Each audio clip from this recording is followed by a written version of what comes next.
Pues vamos a dar inicio a esta mesa con nuestro querido Héctor Javier Sánchez, el flamante conductor de Mirada Crítica en los lunes aquí en Rompeviento TV, a quien le damos la más cordial bienvenida. Ya se encuentra con nosotros y Jesús Escobar, que está por entrar. Se le hizo tarde, pero ya sabe usted, así son los de la octava luego, pues, así que ahorita le damos la entrada por lo pronto. Héctor Javier, buenos días, bienvenido. ¿Qué tal? ¿Qué tal? Muy buenos días, ¿cómo están? Gracias a todas y todos por estar aquí. Y gracias por la invitación, Alberto, Ernesto. Contrario, qué bueno que aceptaste y que estás con nosotros, Héctor Javier. Sí, Bienvenido. con mucho gusto, cuando se pueda, aquí estamos con la camiseta puesta. Dale. Órale, pues bueno, antes de entrar ya en materia también que se va a incorporar Jesús Escobar el otro flamante director editorial de la octava, de la octava Noticias, pues ya se encuentra con nosotros, ya lo estoy viendo ahí, se está peinando, se está acicalando un poquito, es otro, mira, así galán también, así que pues buenos días, mi querido Jesús. Muy buenos días a todos ustedes. Un fuerte abrazo, Héctor, Alberto, Ernesto, con un estilo gangsteril, te estoy viendo, Ernesto, ese chalequito, corbatita. ¿Me recordaste por ahí? ¿Me recordaste a un personaje que acabo de ver en una serie muy famosa llamada Los Soprano? Ah, ojalá, sí la vi esa. No me estés diciendo esas cosas, me andas levantando falsos ahí. Yo pensé que a los intocables, mi querido Jesús. Bien. Los Pues intocables, oye, el famoso, pero no es Elliot Ness, sería Elliot Pez. Pues buenos días, mi querido Jesús, buenos días, Héctor Javier. Pues si les parece bien, vamos entrando en materia con nuestro primer tema que nos ocupa y que yo te voy a pedir ahí, Leonardo, si podemos pasar un video que tenemos ahí de Tatiana Cloutier. Ayer fue la comparecencia de Tatiana Cloutier, la secretaria de Economía, en la Cámara de Diputados. Esa llamó la atención en algunas de las declaraciones que hizo frente a la pregunta de un diputado de Movimiento Ciudadano sobre la propuesta de reforma eléctrica que presentó el presidente Andrés Manuel López Obrador, que recordemos que esa propuesta de la reforma eléctrica pues no viene sola, viene acompañada también con el rescate de los minerales en México, los minerales más importantes, y ahí habla el presidente López Obrador específicamente del litio, habla del litio y habla de los otros minerales que le está encargando a la Comisión de Geología, el Instituto Nacional de Geología, encabezado por Flor de María Harp, y también, ¿me puedes quitar el audio, por favor, Leonardo? Gracias. Y también la propia titular de la Secretaría de Economía. Estas dos dependencias, la Secretaría de Economía y el Instituto Nacional de Geología Mexicano, pues son los institutos o las instancias gubernamentales que tienen que decirle y reportarle al presidente Andrés Manuel López Obrador cuáles son los minerales estratégicos que también tienen que entrar dentro de esta propuesta que está presentando el presidente López Obrador. Entonces es la reforma eléctrica y el rescate de los minerales. Le preguntan a la titular de la Secretaría de Economía sobre esta propuesta del presidente y esta fue la respuesta que dio. Y ahorita entramos en materia para hablar sobre esto.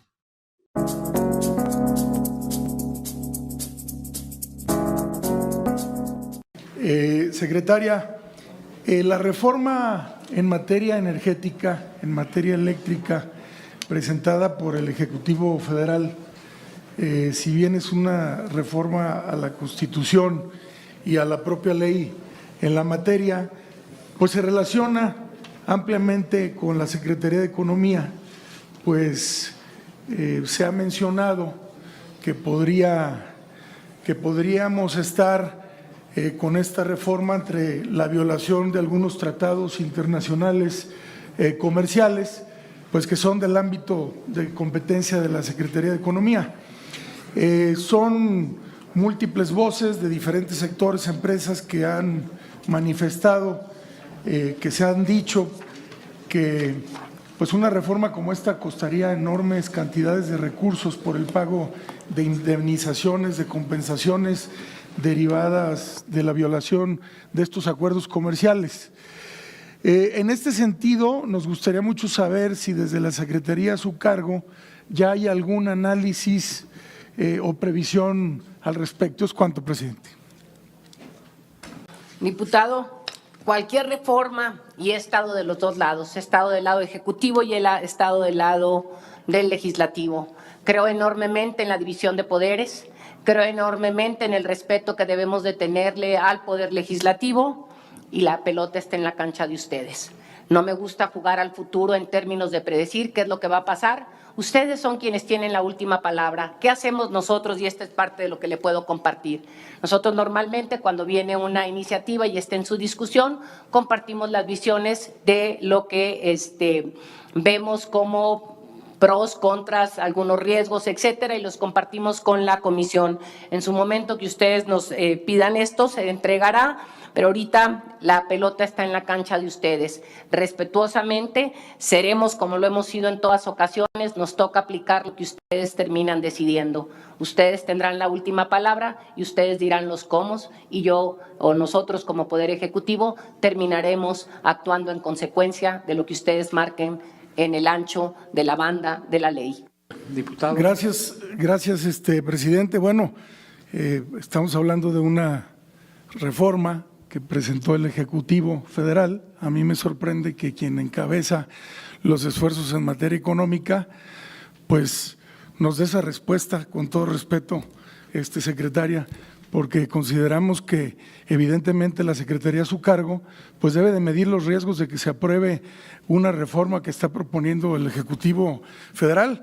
Pero bueno, entendemos su posición. Y como demócrata que soy, defiendo y defenderé toda mi vida la división de poderes. Y aquí aprovecho para contestarle al que me decía ahorita que en términos de que la respuesta que le dábamos con respuesta en relación a la reforma eléctrica, creo enormemente en la división de poderes y creo en la capacidad que se tiene en cada uno de los mismos y que ustedes son capaces de tomar decisiones y poder votar de acuerdo a lo que les corresponde. No me toca venir a cabildear ni aquí ni en ningún lado, ni con mi marido cabildeo el recurso que me da o que compartimos. Por otro lado, en tema, sí, pues sí, caray, ¿no?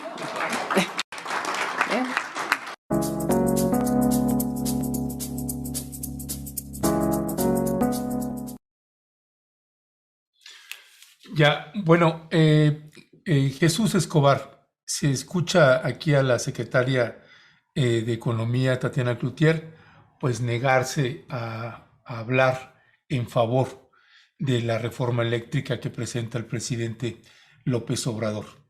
Hace unos días vimos la comparecencia de Manuel Bartlett, de Rocío Nale, de Octavio Romero Oropesa, el director de Pemex, y todos estos funcionarios y secretarios pues defendiendo la reforma eléctrica, argumentando también la nacionalización o el rescate del litio y otros minerales, pues argumentando y debatiendo con las y los diputados para que se apruebe esa reforma. En el caso de Tatiana Cloutier, no lo hace. Entonces, ella dice, pues respeto la división de poderes. Y la Secretaría de Economía, pues juega un papel fundamental. De hecho, en algunas preguntas que le hemos hecho al presidente de la República en la mañanera, pues él dice, no, pues están revisando y viendo la secretaria de Economía y Flor de María Harb, la titular del Servicio Geológico Mexicano, para ver lo que toca a los minerales. Dice Tatiana Cloutier, a mí no me toca, la pelota está de su lado. ¿Qué decir sobre esta? Es obligación de una secretaria de Estado defender una propuesta del jefe del Ejecutivo que está estrechamente vinculada o relacionada con la dependencia de la cual ella es titular, Jesús Escobar. Fíjate que de entrada, mi querido Ernesto, yo plantearía que esta reforma eléctrica es claramente lo que hemos visto durante los últimos años. Dos visiones de país en donde definitivamente el tema de los recursos naturales juega un papel protagónico. La megaminería en toda América Latina se le puede considerar como la nueva forma de colonialismo, en donde lamentablemente el extractivismo ha beneficiado solamente a grandes empresarios, solamente a grandes transnacionales, a grandes empresas dedicadas precisamente a esa actividad. Aquí en México lo hemos visto con el caso concreto de las empresas canadienses, las mineras canadienses, y con el caso de Germán Larrea, del propio Ricardo Salinas Pliego, de Carlos Slim, y ha traído consecuencias graves, consecuencias lamentables para las comunidades originarias.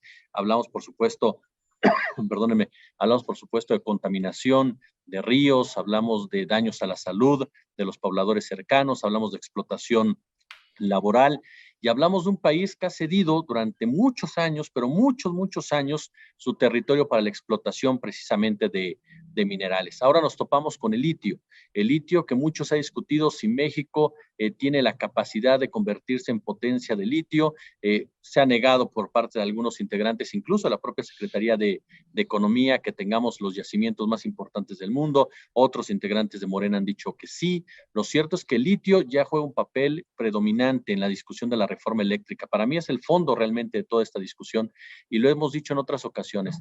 Es fundamental que el Estado mantenga el control del mismo y pueda llevar a cabo, si es necesario, una regulación correcta, que no caiga en una explotación y que realmente traiga beneficios para nuestro país. Uno de los argumentos que han dado aquellos que están en contra de la reforma eléctrica, particularmente de este punto, es que México no tiene una industria como tal para poder manejar el litio. Sin embargo, para mí ese es un argumento que no tiene solidez, que no tiene sustento. En otras ocasiones también se ha enfrentado a una situación de esta naturaleza y se ha salido avante. Además de que la iniciativa privada difícilmente está pensando en las mejoras del país, en que haya trabajo para todos, en que haya equidad. Ellos están pensando realmente en hacer negocio, por eso quieren nuevamente de forma voraz quedarse con este mineral.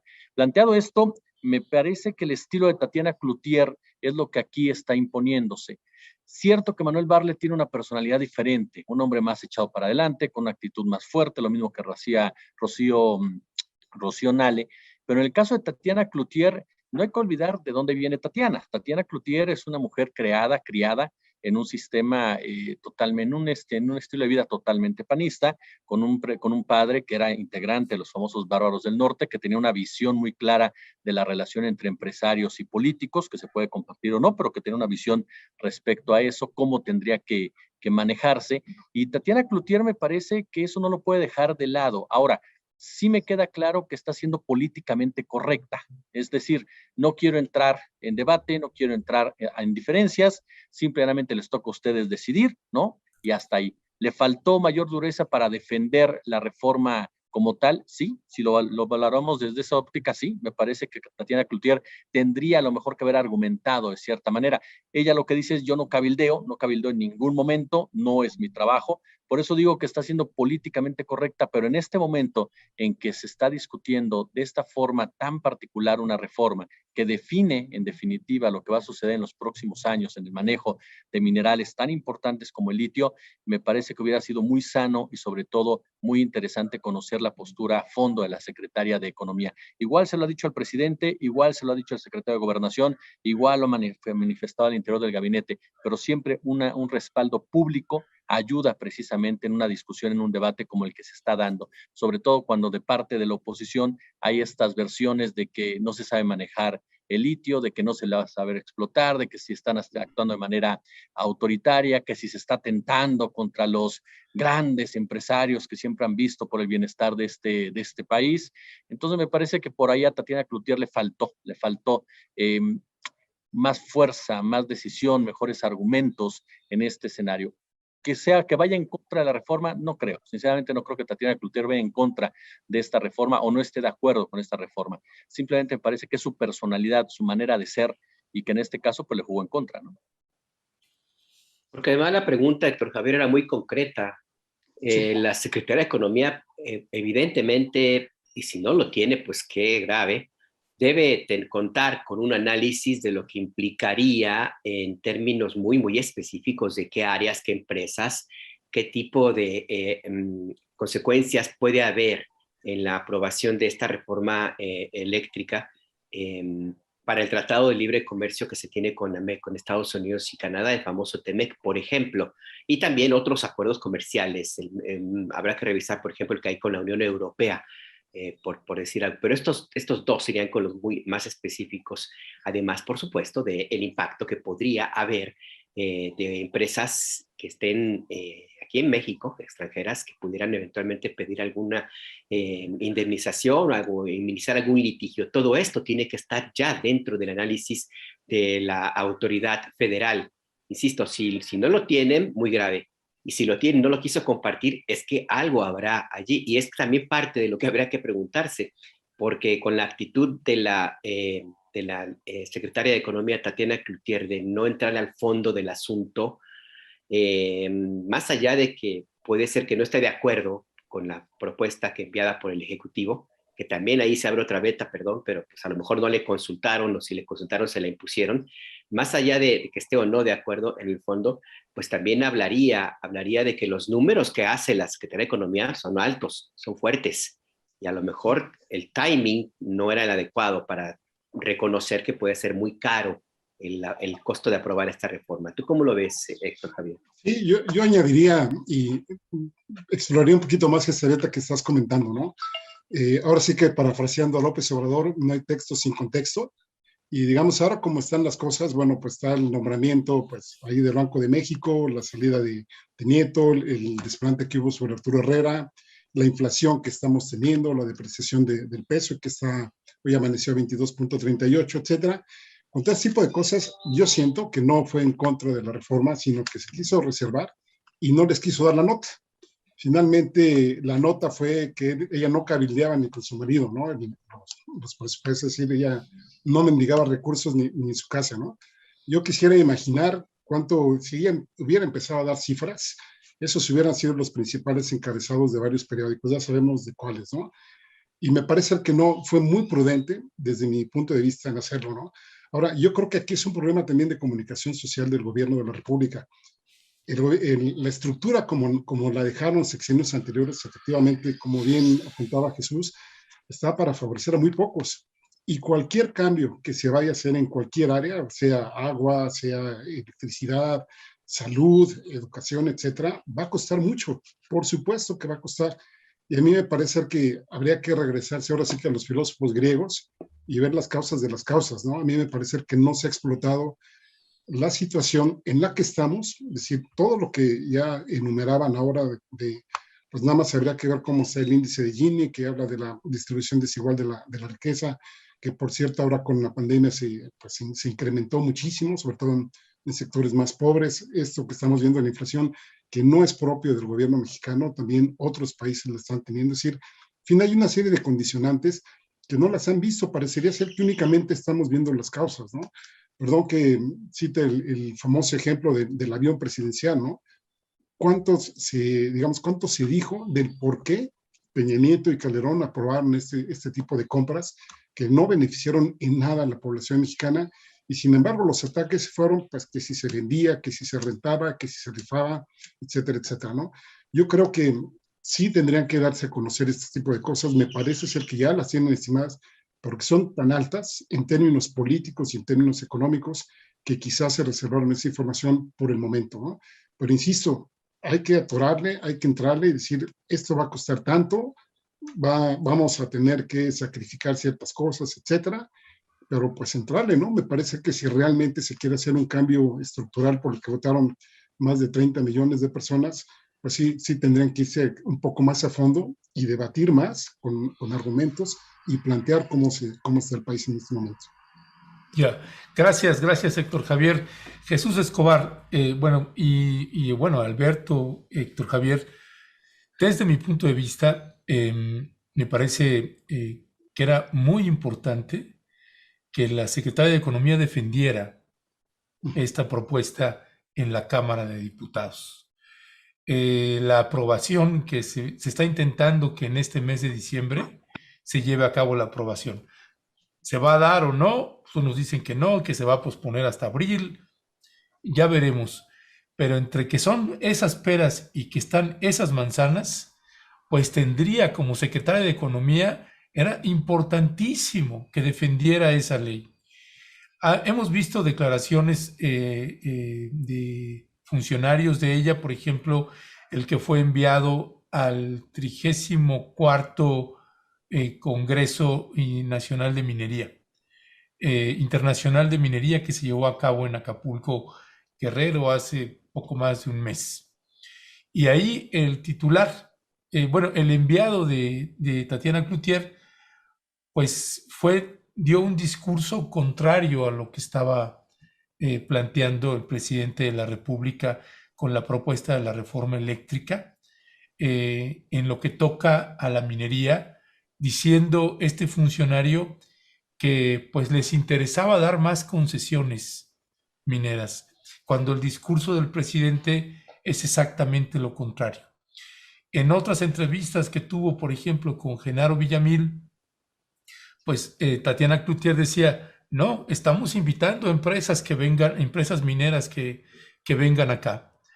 Y también había un posicionamiento del gobernador de Sonora, Alfonso Durazo, también invitando a empresas con respecto del litio, en empresas mineras con respecto del litio en Sonora.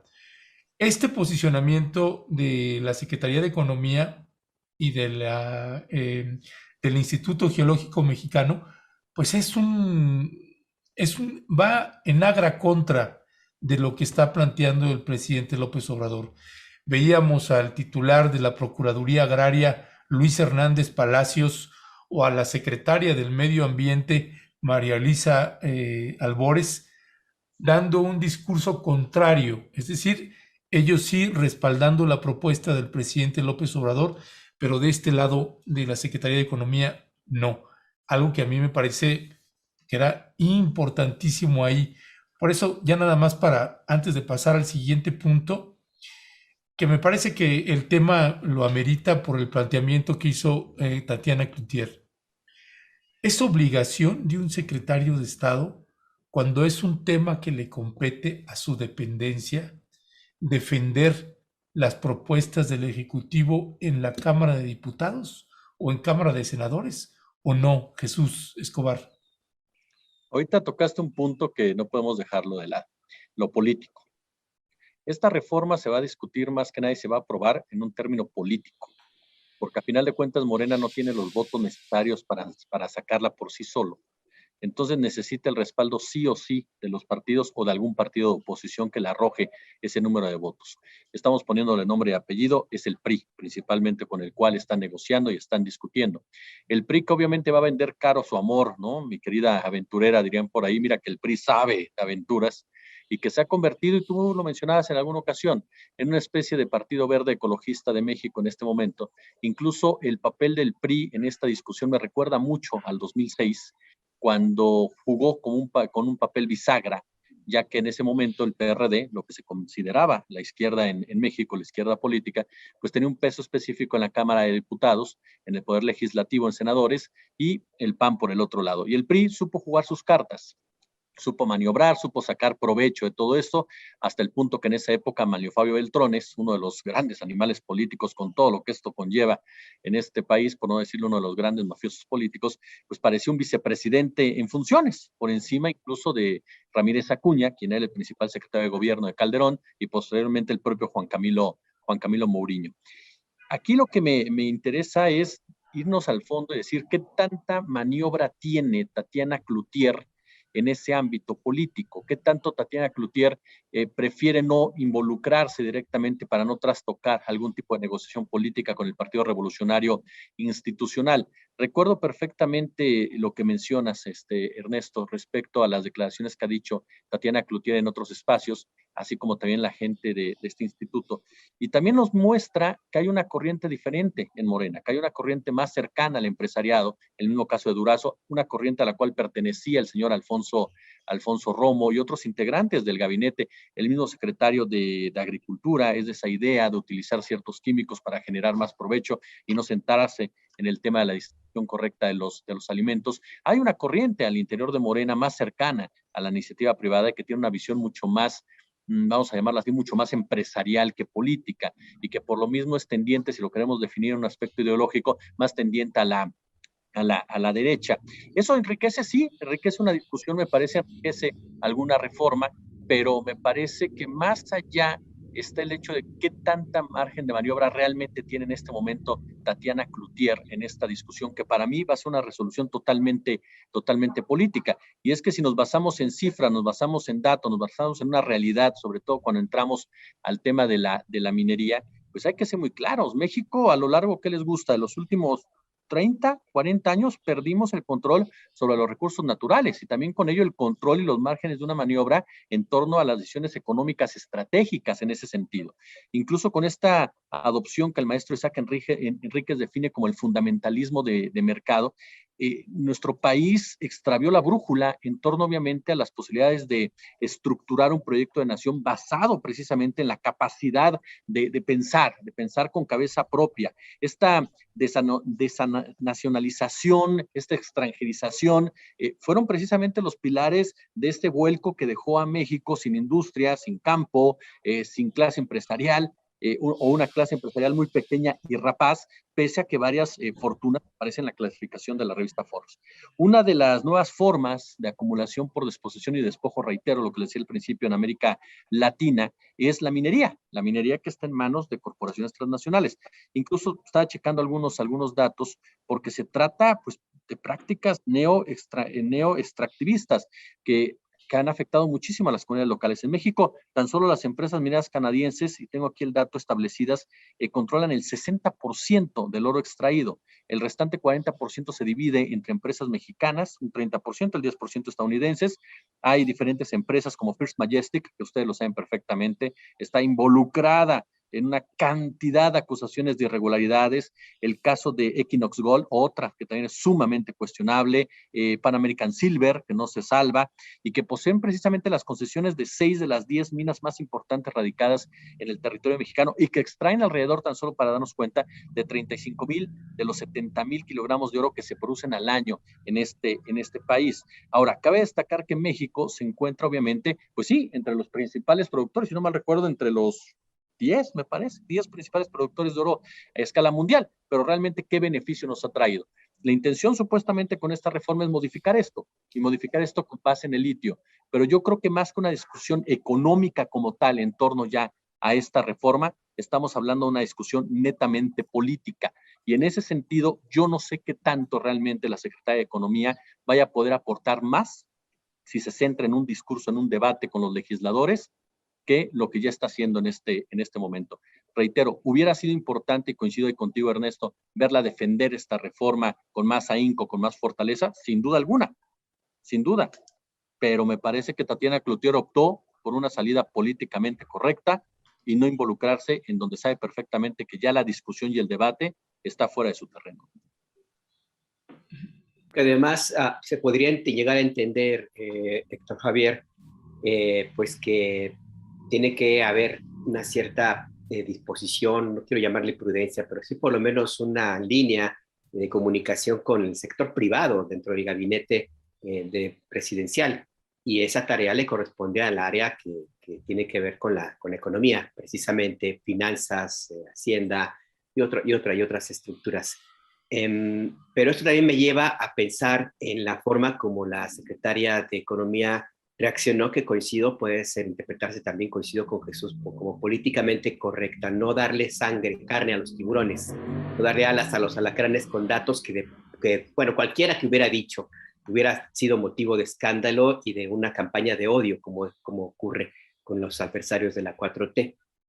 Pero bueno, esa fue la decisión que tomó. Me parece que a mí, yo también coincido que pudo haber sido más vehemente su posicionamiento. A lo mejor lo que trató de hacer, es una especulación, fue enviar el mensaje al empresariado de que hay posibilidades de que haya cabildeo, porque esto va a ser hasta abril que se apruebe. Y si desde ahora se hace un posicionamiento de ya esto es lo que va a aprobarse, voy derecho y no me quito, se cierra la posibilidad de llegar y puede crear inconformidades en el sector privado. Eso se puede llegar a entender. Pero también veo algo que no sé, además de tu opinión, por supuesto, sobre este tema en específico, Héctor Javier, algo que me llama la atención y que hemos visto, como tú bien señalas, no hay texto sin contexto y no podemos analizar este comportamiento de Tatiana Cloutier solito, sin unirlo con otro tipo de acciones y de comportamientos y declaraciones que ha habido en las últimas semanas. Y me refiero a esta disputa que se menciona muchísimo, que hay entre los duros del gabinete presidencial y los que son más moderados. Vulgo, la jefa de gobierno, Claudia Sheinbaum, y Marcelo Ebrard y 2024. Supongo que también eso habrá pesado en el ánimo de la secretaria. ¿Tú cómo lo ves? Sí, ahorita ya juega todo, ¿no? Ahorita ya juega todo hacia 2024 y coincido justamente con base a todos los argumentos que ustedes han dicho, me sostengo la posición que dije hace rato. Yo creo que a ella no le tocaba. Me hubiera preocupado mucho, por ejemplo, que la Secretaría de Hacienda y Crédito Público, que ahí es donde pues, está la mayor parte del pastel, el mismo sector energético, la misma Comisión Federal de Electricidad, no lo hubieran defendido esta reforma con ahínco, ¿no? Ahora, me hubiera gustado ver más del debate, qué dijeron los otros legisladores, ¿no? Bueno, ahí no solo estaba este legislador que la impugnó, sino pues dónde están los de Morena, dónde están los del Partido del Trabajo, etcétera, que me parece ser que a lo mejor a ellos sí les hubiera correspondido tener una defensa más sobre esta parte, pero me parece que en el caso de la Secretaría de Economía, pues no, yo creo que no, y efectivamente, ¿no? Insistimos, México sí tiene un gran potencial en términos, obviamente, energéticos, en términos de minerales, pero hasta ahorita no solo las empresas que comentaba Jesús, que son extranjeras, que por supuesto se están llevando pues todo lo que quieren, como quieren y cuando quieren, sino también tenemos las empresas mexicanas que también están en muy pocas manos. Ahí tenemos el caso de Germán Larrea.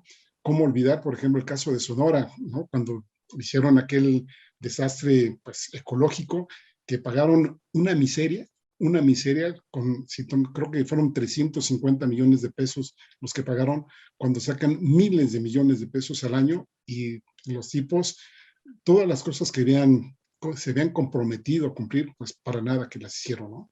Entonces sí, no solo son pleitos desde el gobierno hacia afuera, sino también, como ustedes bien me indican, dentro de Morena también están los golpes muy fuertes, algunos arriba de la mesa, otros por debajo de la mesa, y en todo este contexto me parece que pues hay que irse con calma, ¿no? Hay que irse contiendo, y creo que Tatiana Cloutier, pues por ahí ya se la sabe, ¿no? Como ella dice, pues ya estuve aquí de este lado de la mesa y ahí se las dejo, ¿no? Ya, pues gracias Héctor Javier. Pues esto es parte el placer de poder tener una mesa pues inteligente, debatir, argumentar, discrepar, y que cada quien con elementos de juicio y de valor pues interesantes, y que a usted le da pues más elementos de juicio también para tomar su propio análisis, tener su propia lectura. Así como decía Héctor Javier, pues yo me sostengo en esta parte, pues en mi caso también sigo considerando que era muy, muy importante y estratégico que la secretaria de Economía hiciera la defensa de esta propuesta tan importante para el presidente y para la administración del presidente Andrés Manuel López Obrador.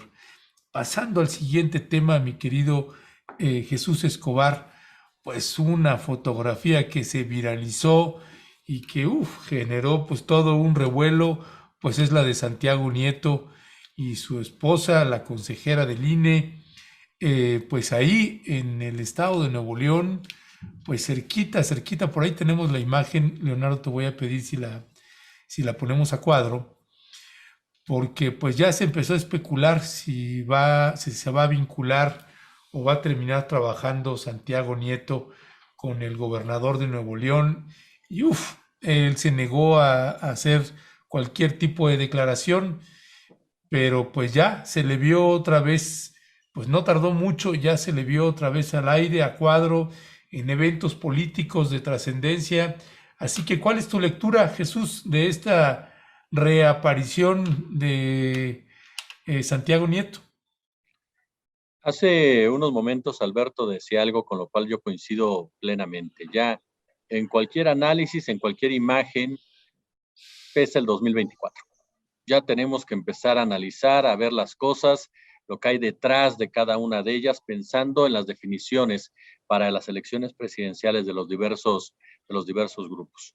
Santiago Nieto sabe perfectamente que cualquier aparición que haga, cualquier declaración que diga, va a traer una consecuencia, va a traer una opinión por la manera en que salió del gabinete, bueno, del equipo de gobierno de Andrés Manuel López Obrador, de la Unidad de Inteligencia Financiera.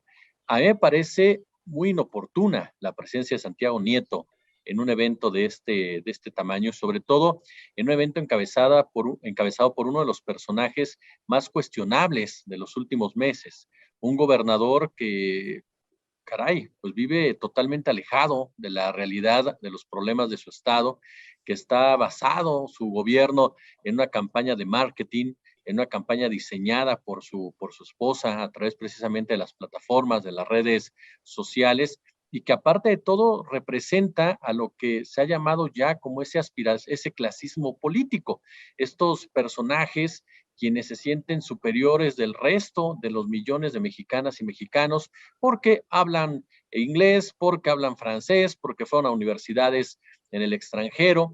Me llama mucho la atención, por ejemplo, en torno a Samuel García, y me parece que es algo que lo define de cuerpo entero, cuando se le pregunta, por ejemplo, hacia quién quiere, hacia dónde va y a quién quiere parecerse. Y Samuel García pues avienta la puntada de decir que él quiere ser una especie de John F. Kennedy, ¿no? Para los mexicanos. Yo no sé si no sabe cómo terminó John F. Kennedy, pero bueno, él tiene esa visión y realmente las propuestas en muchos casos de John F. Kennedy pues tendría que haberlas analizado realmente a fondo Samuel García. Pero bueno, ese es Samuel García. El hecho de que Santiago Nieto, un hombre que fue vinculado directamente al combate a la corrupción, directamente como una de las estrellas de la Cuarta Transformación, aparezca en un evento encabezado por este hombre, tiene diversas lecturas. A mí me parece que ninguna positiva, incluso si utilizo mi mente perversa que me has acusado, pues yo pienso sinceramente que Nieto está empezando a construir un camino precisamente en su futuro político, porque me acuerdo, no sé si estabas de vacaciones una vez que lo platicaba con Alberto, para mí Samuel García no hay que descartarlo en el 2024, parece una exageración de mi parte, pero yo no lo descarto, y no lo descarto por la cantidad de dinero que hay detrás de Samuel García, por la cantidad de personajes que hay detrás de la clase empresarial de este personaje, de este matrimonio, y que no sería la primera vez que los mexicanos intentan ponernos como candidato a un personaje creado literalmente de manera artificial. Ya fue presidente uno y con pésimos resultados como gobernador. Enrique Peña Nieto fue uno de los peores gobernadores que ha habido en el Estado de México. Y sin embargo le metieron dinero, le construyeron la imagen, le construyeron el cuento de hadas y le construyeron una elección a modo y ganó. Entonces yo no descartaría a Samuel García. Por eso la presencia de Santiago Nieto me parece inoportuna desde una visión, pero me queda claro que es parte de una estrategia del señor Santiago Nieto para reposicionarse en medios de comunicación, para reposicionarse en esta arena política. Ahora, Santiago Nieto pertenece, vuelvo a lo mismo, ya que nos enfocamos en 2024, pues pertenece al grupo de Ebrard, o al menos era la versión que se había dado en algún momento dado, aun y cuando tenía cercanía con Claudia Sheinbaum. Lo cierto es que Santiago Nieto fue ubicado en el grupo de los ebradoristas, y su salida a la Unidad de Inteligencia Financiera fue un golpe para este grupo. Entonces me parece que la lectura de mi parte, estas fotografías, pues nos muestran simple y llanamente hacia dónde está tirando Santiago Nieto, pensando obviamente en su futuro político, y me parece que no es definitivamente el mejor camino. Ahora, va de acuerdo a los famosos invitados e invitadas a su boda, porque yo, para concluir, siempre he dicho, una boda por más de cualquier estrato social, de cualquier ámbito, hay que fijarse en los invitados e invitadas, siempre, porque ahí ves tus relaciones personales y tus relaciones laborales. Mi primera impresión, Héctor Javier, fue que pues como que no entiende que no entiende Santiago Nieto al momento de hacer una aparición pública en un escenario como es un evento organizado por Samuel García. Un personaje que no hay que olvidar tiene sus cuitas, y la Unidad de Inteligencia Financiera tiene expedientes sobre Samuel García, que no se hayan judicializado, que no se hayan querido continuarlos, esa es otra historia, pero de que lo investigaron a él y su familia y las aportaciones para su campaña y otros otros elementos sobre el origen de la fortuna de la familia de Samuel García, pues es cierto. Entonces, me parece que no es gratuita la presencia de Santiago Nieto. No puede llegar a decir, es que estoy recién casado y voy a acompañar a mi esposa a un evento. Me parece que no es por allí.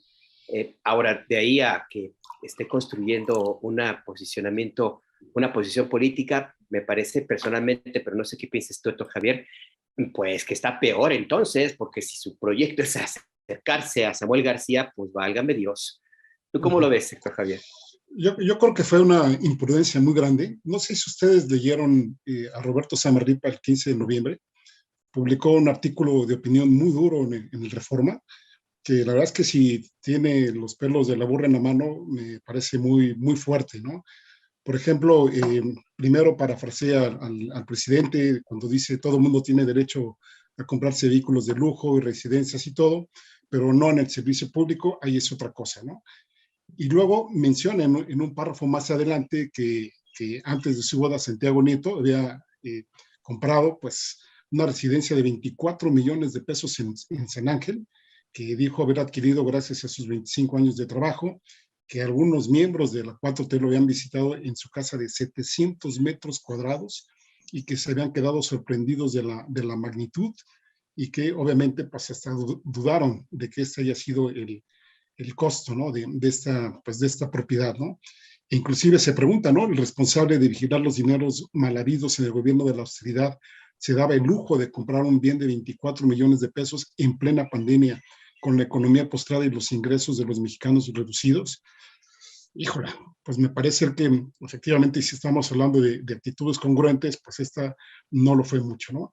Y ahora en el terreno de la boda, que independientemente si vino del fuego amigo, porque sabemos que ahí, bueno, desde el propio fiscal, que ya sabemos la confrontación tan fuerte que han tenido, pues prácticamente desde el inicio de la relación, hasta el tipo de invitados, como bien lo comentaba Jesús, bueno, no hay que olvidar que ahí estaba también, pues, el director del Universal, ¿no? Uno de los dos periódicos también más, pues, nombrados por el presidente López Obrador, igual que el periódico Reforma, ¿no? Entonces, irse a un evento donde está un gobernador que ya ustedes lo indicaban, pero que pues, veo extrañamente que se les pasó a decir que es un tipo que sufrió mucho, porque su papá, acuérdense, que los lleva los sábados a jugar golf, ¿no? Y entonces, bueno, pues también eso yo creo que es un atenuante para que Santiago Nieto a lo mejor pues, lo haya ido ahí a reconfortar un poquito, ¿no? De esas malas experiencias que tuvo de chico, ¿no? Y sí, efectivamente, yo decía hace rato, insisto, ¿no? Los golpeteos están dentro y entre grupos políticos en el propio Morena, que recordemos que ahí la ola que subió a la presidencia de la República, López Obrador, viene con todo tipo de basura, como también de peces pues muy comestibles, para otros nada comestibles, y que ya es momento de irlo sacando, ¿no? Y me parece que ahí tendríamos que ver, y creo que Santiago Nieto sí hizo definitivamente una imprudencia muy, pues muy lastimosa, podría yo calificarla de esa manera. Ajá, sí, claro, muy bien. Tío. ¿Otra vez? ¿Ya? Bueno, 1, 2, 3. Ah, Ok. bueno, pues hay Ahí que abrir está. el micrófono. Oye, gracias, mi querido Héctor. Este Santiago Nieto se convirtió en un referente muy importante en el país. Digamos que casi podría decir que era como el funcionario inmaculado, el preferido, que no había prácticamente ni una crítica hacia él. Se convirtió en un referente de un funcionario que combate la corrupción. Pensar que pueda trabajar con Samuel García y quedarse callado frente a actos de corrupción, pues es un tema por demás difícil, ¿no? Más allá de todo lo que se sigue hablando de Santiago Nieto y los errores que haya cometido, uno con su boda y ahora otra vez con su esposa ahora, que además no hay que olvidar que es funcionaria, es consejera del INE, del Instituto Nacional Electoral, que está en un evento político con Samuel García, con el gobernador, y va con Santiago Nieto. Pues esa es responsabilidad de Santiago Nieto.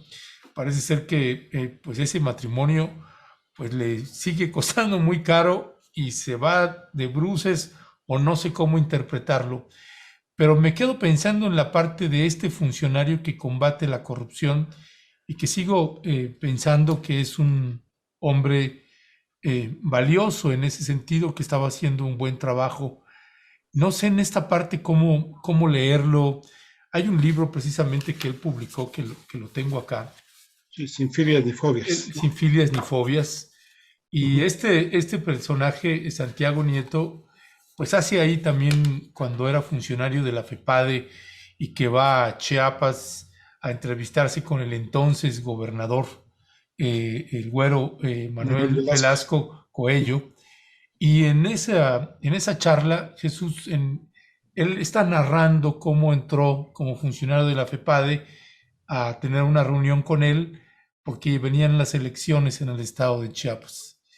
Manuel Velasco, además de tener un trato hostil hacia su persona, hacia Santiago Nieto, después de la discusión, digamos, que estaban teniendo, pues Santiago Nieto narra cómo Manuel Velasco Cuello termina diciéndole, bueno, ok, ya no le demos vueltas, ¿cuánto quieres? Le ofreció la paga, ¿no? ¿Cuánto quieres? De hecho, textualmente dice, a pesar de que había más gente presenciando el encuentro, Velasco, incapaz de ser diplomático, volvió a la carga dirigiéndose solo a mí. ¿Qué quieres? Soltó altanero, metálico, pero el comentario bravucón no hizo mella en mi ánimo. Yo iba a lo que iba, a cumplir una función de Estado cuya naturaleza estaba lejos de comprender al verde gobernador. Aproveché la pregunta para agradecerle la posibilidad de establecer un trabajo coordinado. No habían pasado ni más de 5 minutos de mi explicación. Velasco me interrumpió de forma abrupta. Su pregunta fue contundente, majadera, indigna de un cargo como el suyo. Está bien, ¿cuánta lana quieres? Ese es el planteamiento de Santiago Nieto. Ese es el funcionario del que tengo yo en la memoria. Eh, por eso me cuesta trabajo creer que pueda entrar, pero bueno, pues en algún momento la Superchayo era la Superchayo cuando era jefa de gobierno y mira cómo terminó. Así que pues nadie está exento de eso. ¿Qué decir? ¿Cuál es tu valoración en esta parte de este personaje que nos creamos, Jesús Escobar? Fíjate que yo siempre he pensado que todas las personas tenemos diferentes etapas en nuestra formación y cuando vamos creciendo y cuando vamos asumiendo mayores responsabilidades. Y cada decisión que tú tomas te va definiendo como persona. Eh, y uno de los puntos que yo veo en Santiago Nieto, primero una enorme inocencia, digámoslo así, al pensar o creer que Manuel Velasco no lo iba a tratar de corromper. De entrada, Manuel Velasco viene de una de las familias más cuestionables en Chiapas, fomentadoras del cacicazgo político que durante mucho tiempo ha regido en esa zona de nuestro país y de explotación de los indígenas, que ustedes lo saben mejor que yo. Manuel Velasco es un personaje de verdad sumamente cuestionable, un personaje que si se le jala la hebra, nos vamos a topar con delitos preocupantes en muchos sentidos, que no sé por qué hoy por hoy no se le ha investigado más a fondo a este exgobernador, incluso aunque sea legislador, aunque sea cercano a Morena, a la 4T, tendría que haberse investigado como una muestra clara, precisa de lo que es el combate a fondo de la corrupción que ha habido en otros gobiernos. Rutilio Escandón prácticamente ha volteado para otro lado, precisamente por el apoyo que ha recibido de la familia Velasco en Chiapas. Pero en el caso concreto de Santiago Nieto, me parece de entrada eso, una cierta inocencia de creer o de no saber con qué personaje estaba negociando o de plano haber omitido esas sospechas en este libro, en esta narrativa. Santiago Nieto, cuando yo lo comienzo, digamos así, a conocer, cuando yo comienzo a enfocarme en Santiago Nieto, es cuando él denuncia lo que pasa en la FEPAD, las presiones que hay por parte de la entonces Procuraduría General de la República, cuando denuncia las presiones por parte del gobierno de Enrique Peña Nieto, y a partir de ahí se me hizo un hombre sumamente honesto y digno de seguir, digno de tenerlo en cuenta. Su paso por la Unidad de Inteligencia Financiera sí, me parece un paso interesante, me parece un paso exitoso, me parece un tipo que supo hacer su trabajo, pero y que supo manejar muy bien la prensa, porque siempre tuvo muy buena prensa, Santiago Nieto, y eso ayuda muchas veces. Que supo ponerse enfrente del fiscal general de la República, Alejandro Gertz Manero, pero aquí entramos a la segunda etapa que yo creo, cuando empiezas a tener mucho poder o cuando empiezas a tener mucho foco en tu tarea. No dudemos o no dejemos de lado una cuestión muy humana, ¿no? Que la vanidad, a final de cuentas, dicen por ahí, es el pecado favorito del diablo, ¿no? Que muchas veces la vanidad o la egolatría te pueden llevar a tomar decisiones equivocadas, te pueden llevar a tomar decisiones que atenten precisamente contra la congruencia que ha construido tu propia carrera. A mí me da la impresión de que Santiago Nieto está pecando, si quiero pensar de manera muy positiva, está pecando de falta de pericia política, está pecando, como bien lo decía Héctor, de inoportunismo, está pecando de cuestiones que mi forma de pensar perversa me llevan a creer que no es posible por el tiempo que lleva en la administración pública. Entonces, a mí la verdad de las cosas, me parece que Santiago Nieto está siendo muy pragmático con todo el costo que significa esto. El pragmatismo político tiene un costo y el costo parece ser que está dispuesto a pagarlo. Yo sinceramente no relacionaría a su esposa para nada. Creo que Santiago Nieto ya está bastante grandecito para tomar decisiones por sí solo, y aun cuando tú estás casado o relacionado con una persona, perdón, la decisión es tuya y el único responsable eres. Claro. Tú sabes lo que va a significar si te paras en Fosfoleón, sabes perfectamente lo que va a suceder, lo que te van a decir y lo que te van a cuestionar. Si tú invitas a Eli Ortiz o invitas a la gente de Reforma, que por cierto no olvidemos el famoso debate de Samuel García contra sí mismo, que publicó Reforma y apoyó Reforma, y que Reforma fue de los medios que respaldó a través del norte totalmente la campaña de Samuel García, pues tú sabes las consecuencias que va a haber, por supuesto. A final de cuentas, son personajes que no están dentro no son personajes, digámoslo así, y con esto concluyo, no son personajes que formen parte de un círculo cercano a tu jefe en ese momento. Son personajes incluso enemigos políticos de tu jefe, enemigos empresariales de tu jefe. Y el hecho de que tú los invites, pues por supuesto que le manda un mensaje muy claro a tu jefe, ¿no? En ese momento. Entonces, me parece que Santiago Nieto ha tomado una decisión y está asumiendo y tendrá que asumir los costos de esa decisión que ha tomado para construirse ese camino político. Sí, sí, yo también creo que está muy consciente de lo que hace, no se puede llamar a sorpresa, no puede llamarse inocente. Sabe muy bien que a donde se mueva va a estar seguido permanentemente por los medios de comunicación y va a dar pie a las habladurías políticas. Eso lo tiene muy claro. Él mismo ha contado que a todas las medidas de protección, doctor Javier, que tomaba cuando estaba en la unidad de inteligencia financiera, pues para evitar el espionaje. Así es que pues no podemos llamarnos a sorpresa, o no puede llamarse la sorpresa. Y más allá de ya del personaje, Héctor Javier, a mí me llama la atención que el momento político en el cual estamos hablando y elaborando y haciendo, pues sí, teorías, porque no somos Santiago Nieto, sobre las razones de su visita a Nuevo León. Y me llama la atención porque pues yo lo recuerdo muy bien, y a lo mejor es una autocrítica, pero habrá que revisarlo también, muy metidos en los usos y costumbres de la política mexicana, solo que tiene que ver con esas historias del tapado. Solo que ahora lo hacemos 3 años después. Antes se daban un poquito más cercana a la fecha de la designación del candidato. ¿Tú cómo lo ves? Ya estamos muy metidos ya en el 2024. ¿Empezaría en ese sentido alguna idea de que el reflector que concentra el presidente todavía empieza a moverse hacia otros lados? ¿Tú cómo lo ves?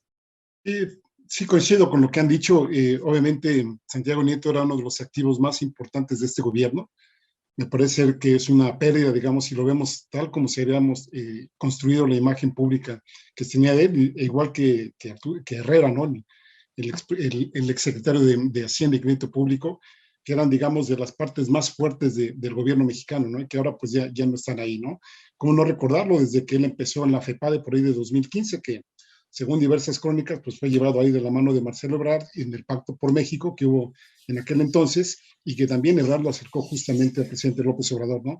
A mí lo que ahora me preocuparía un poco es que, bueno, dada la forma en que salió de la unidad de inteligencia financiera, que inclusive pues parece ser que ya no lo dejaron entrar plenamente a su oficina, que lo estuvieron custodiando, algunos dicen que ya ni siquiera pudo regresar cuando ahora sí que volvió de Cuernavaca a la Ciudad de México, pues que se vuelve en otro Ursúa, ¿no? Si ustedes se acuerdan, el secretario de Hacienda, cuando estuvo en el gabinete, pues era de los más afamados, era de los más buenos, digamos. Yo me acuerdo inclusive ahí, por ejemplo, en alguna de las charlas que da Alfredo Jalife, hablando maravillas primero de este personaje, después obviamente despotricando de él, pero sabemos que en sus columnas del Universal pues se ha vuelto uno de los críticos más acérrimos a este gobierno, ¿no?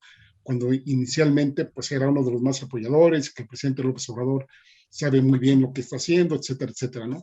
Entonces, en este contexto me parece que tanto se puede pervertir el propio Santiago Nieto ya, y ser llamado por, ahora sí que por la coalición, y en una de esas, pues espero que me equivoque, no lo vayamos a estar viendo ahí con la coalición de Claudio X González, ¿no?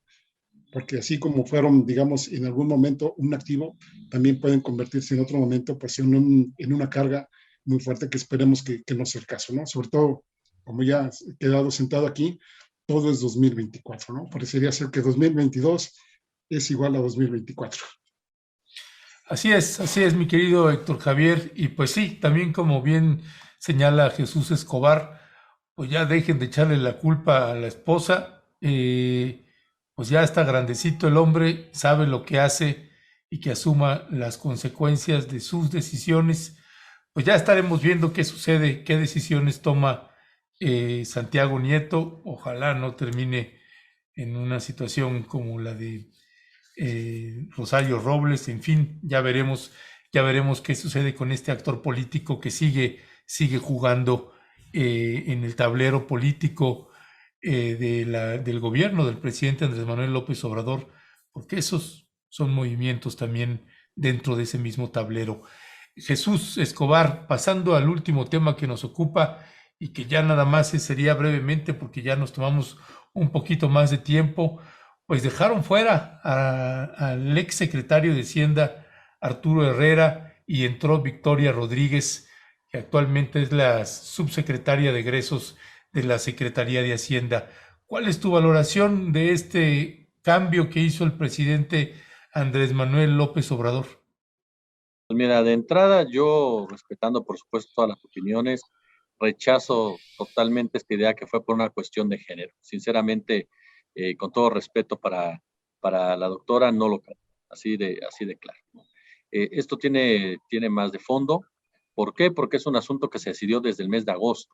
Arturo Herrera le avisaron hace una semana, según sus propias palabras, según sus puntos de vista que expresó en un tuit, y se da en el marco de diferencias en torno a Rogelio Ramírez de la O con su antecesor.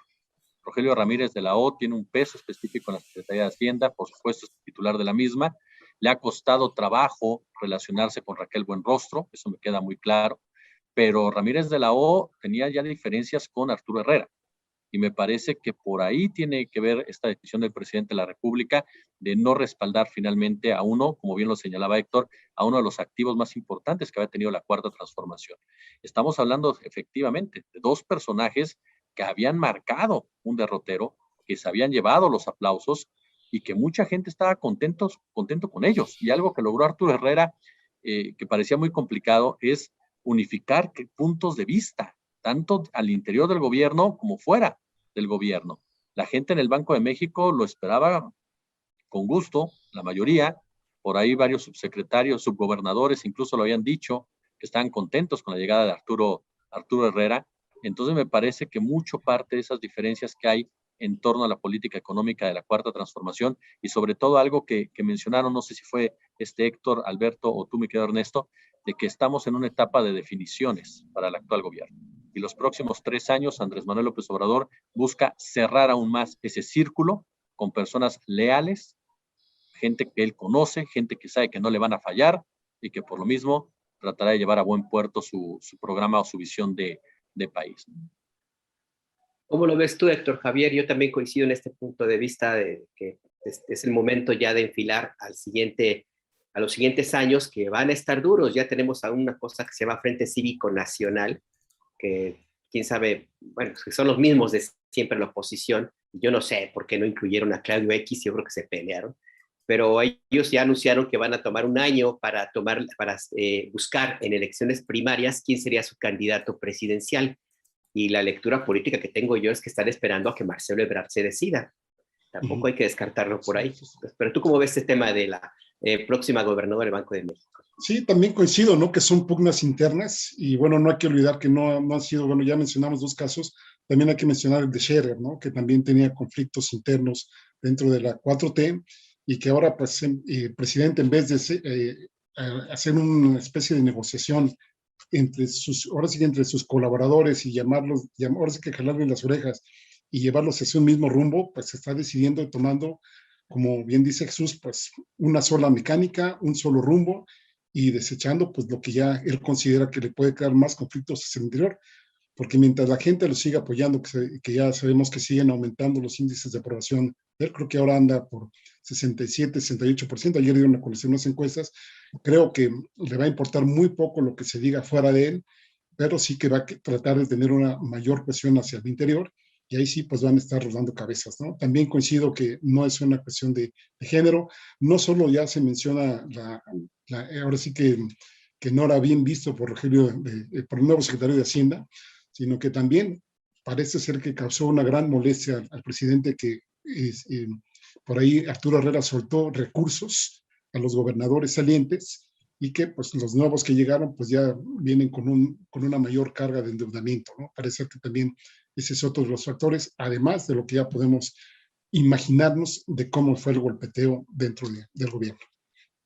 Pues así es, mi querido Héctor Javier Sánchez y Jesús Escobar, pues muchísimas gracias. Me parece que el presidente López Obrador, pues viejo lobo de mar en el ámbito político, y si algo también hay que tener muy claro y reconocerle, es que no importa la cercanía del funcionario que haya tenido o que tenga, no les da elementos para después que después lo puedan atacar, ni en actos de corrupción, ni en nada como ha sucedido pues en otros sexenios, o podemos verlo ahorita en el caso de Emilio Lozoya, pues que tiene ahí en la mira a exsecretario de Hacienda, Luis Videgaray, Peña Nieto y todos los nombres que está soltando y demás. Y así como Emilio Lozoya, pues hay muchos otros casos más. En el caso del presidente, si algo me queda claro, es que no tienen de dónde agarrarlo.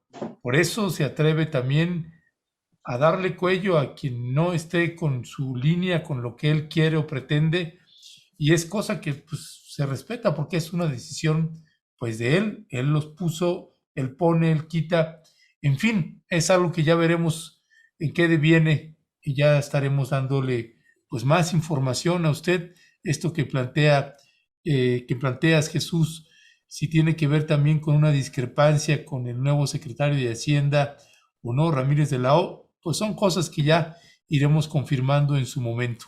Por lo pronto, pues muchísimas gracias, Jesús y Héctor, pues un gustazo tenerte acá con nosotros. Gracias. Gracias por la invitación. Un gusto, Jesús. Gracias, Alberto. Gracias, Ernesto. Igualmente, mi querido Héctor, les mando un fuerte abrazo. Ernesto, Alberto, ya estamos. Órale. Cuídense, gracias, cuídense mucho. Gracias.